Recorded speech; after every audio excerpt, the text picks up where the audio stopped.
এক দেশ যে একসময় ছিল দারিদ্র্যে জর্জরিত, গৃহযুদ্ধ ও দুর্ভিক্ষে বিধ্বস্ত, আর সেই দেশই আজ আধুনিক প্রযুক্তি, সামরিক শক্তি এবং অর্থনৈতিক ক্ষমতায় বিশ্বের অন্যতম সুপার পাওয়ার।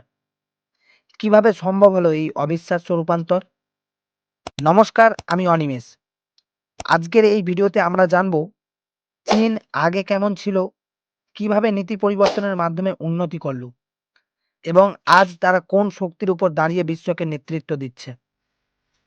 তাহলে চলুন শুরু করি। ১৯৪৯ সালের আগে চীন ছিল বিশ্বের সবচেয়ে দরিদ্র ও অস্থিতিশীল দেশগুলোর একটি। ক্রমাগত যুদ্ধ, বিদেশি আক্রমণ, জাপানের আক্রমণ, গৃহযুদ্ধ সব মিলিয়ে দেশটি ধ্বংসস্তূপে পরিণত হয়েছিল। শিল্প ছিল প্রায় নেই, কৃষি ছিল নিম্ন উৎপাদনশীল, শিক্ষার হার ছিল কম, কোটি কোটি মানুষ দারিদ্র্য সীমার নিচে, অতিরিক্ত ক্ষুধা, অপুষ্টি ও বেকারত্ব সমাজকে কুড়ে কুড়ে খাচ্ছিল। দেশের কেন্দ্রীয় শাসন দুর্বল ছিল, অর্থনীতি সম্পূর্ণ ভেঙে পড়েছিল। চীনের উন্নতির জন্য এই দুঃসহ অতীত ছিল গুরুত্বপূর্ণ ভিত্তি, কারণ এখান থেকেই তারা শূন্য থেকে শুরু করে উন্নয়নের যাত্রা তৈরি করে। একটি দেশের উন্নতির জন্য প্রথম দরকার স্থিতিশীলতা, রাজনৈতিক ঐক্য ও নীতির ধারাবাহিকতা, যা তখন চীনে ছিল না। ১৯৭৮ সালে দেং শিয়াওপিং ক্ষমতায় এসে এক ঐতিহাসিক সিদ্ধান্ত নেন, রিফর্ম অ্যান্ড ওপেনিং আপ। তার নীতি ছিল একেবারে বিপ্লবী। দেশের দরজা খুলে দেওয়া, বাজার ভিত্তিক অর্থনীতি চালু করা, বিদেশি বিনিয়োগ আনা এবং কৃষকদের উৎপাদনের স্বাধীনতা দেওয়া।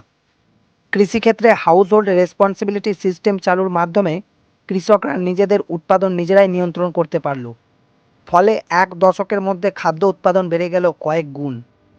এরপর দেং প্রতিষ্ঠা করলেন স্পেশাল ইকোনমিক জোনস, যেখানে বিদেশি কোম্পানি সহজে বিনিয়োগ করতে পারে। শেনজেন, যা একসময় ছোট মৎস্যগ্রাম ছিল, আজ বিশ্বের আধুনিকতম শহরগুলোর একটি। দেংয়ের নীতির আসল শক্তি ছিল সিস্টেম চেঞ্জ।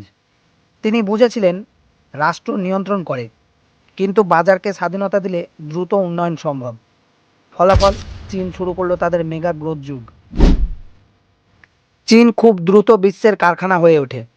বিশ্বায়নের সুযোগকে সবচেয়ে ভালোভাবে কাজে লাগায় তারা। কম শ্রম মজুরি, বিশাল শ্রমশক্তি, সরকারের ভর্তুকি এবং শক্তিশালী অবকাঠামো সব মিলে শ্রেষ্ঠ উৎপাদন কেন্দ্র হয়ে ওঠে চীন। ইলেকট্রনিক্স, খেলনা, টেক্সটাইল, স্টিল, রাসায়নিক প্রায় প্রতিটি শিল্পেই চীন দুর্দান্ত দক্ষ হয়ে ওঠে। মেড ইন চায়না পণ্য বিশ্ব বাজার দখল করে, কারণ সেগুলো ছিল সস্তা, দ্রুত উৎপাদিত, সহজলভ্য। চীন শুধু কারখানা তৈরি করেনি, তৈরি করেছে একটি বিশাল সাপ্লাই চেন ইকোসিস্টেম, যা অন্য কোনো দেশে নেই। চীনের সাফল্যের ভিত এই ম্যানুফ্যাকচারিং, যা কর্মসংস্থান, রপ্তানি আয় এবং বৈদেশিক মুদ্রার সঞ্চয়কে বহুগুণ বাড়িয়ে দেয়। একসময় চীনের ওপর অভিযোগ ছিল তারা কপি করে, কিন্তু এখন সেই চীনই ইনোভেশন বিশ্বের অন্যতম শীর্ষ দেশ। আজ চীন নেতৃত্ব দিচ্ছে 5G, ইলেকট্রিক ভেহিকল, ড্রোন প্রযুক্তি, এআই ও big data, high speed train, মহাকাশ গবেষণা। BYD, Huawei, DJI, Alibaba, Tencent এসব কোম্পানি শুধু চীনের না, পুরো বিশ্বের প্রযুক্তি মানচিত্র বদলে দিচ্ছে। চীনের এই ইনোভেশন শক্তির পেছনে বড় কাজ করেছে বিপুল R&D বাজেট, STEM শিক্ষার বিনিয়োগ, বিশাল অভ্যন্তরীণ বাজার, দ্রুত পরীক্ষা নিরীক্ষার সুযোগ, সরকারি গবেষণা ও বেসরকারি স্টার্টআপ সহযোগিতা। চীনের প্রযুক্তিগত উন্নতি এখন আমেরিকা ও ইউরোপের জন্য চ্যালেঞ্জ, কারণ অনেক ক্ষেত্রে চীন ইতিমধ্যেই এগিয়ে গেছে। 40 বছরের মধ্যে চীন ইতিহাসের দ্রুততম অর্থনৈতিক উন্নয়ন ঘটিয়েছে। তারা হয়ে উঠেছে বিশ্বের দ্বিতীয় বৃহত্তম অর্থনীতি। অবকাঠামো নির্মাণে চীন হলো বিশ্বের নম্বর 1। যেখানে পশ্চিমা দেশ একটি সেতু তৈরি করতে 3 বছর নেয়, চীন সেটাই শেষ করে কয়েক মাসে। এটাই তাদের প্রতিযোগিতার প্রকৃত শক্তি, অসীম গতি প্লাস সিস্টেম পরিকল্পনা। চীন বিশ্বের সবচেয়ে বড় রপ্তানিকারক। তাদের পণ্য ছাড়া বিশ্বের খুচরো বাজার থেমে যাবে।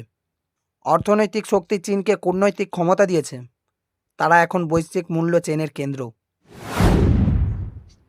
চীন শুধু অর্থনীতিতে না, সামরিক ক্ষেত্রেও বিশাল অগ্রগতি অর্জন করেছে।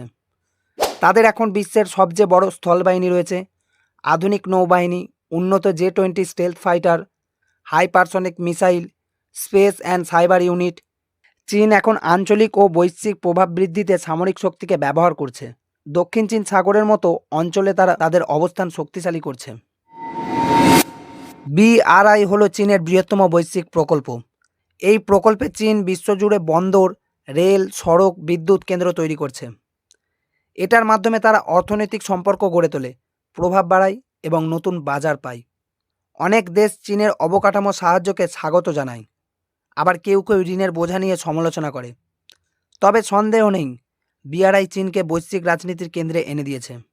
আজ চীন বিশ্বের এক অনন্য শক্তি। শূন্য থেকে উঠে এসে তারা প্রমাণ করেছে, পরিকল্পিত নীতি, উদ্যমী জনশক্তি এবং দীর্ঘমেয়াদী লক্ষ্য থাকলে যে কোনো দেশই উন্নত হতে পারে। চীনের উত্থান এক নতুন বিশ্ব সমীকরণ তৈরি করেছে। এই উত্থান কি ভবিষ্যতে আরও বিস্তৃত হবে, নাকি অন্য দেশের সঙ্গে সংঘাত বাড়বে? সময়ই তা উত্তর দেবে।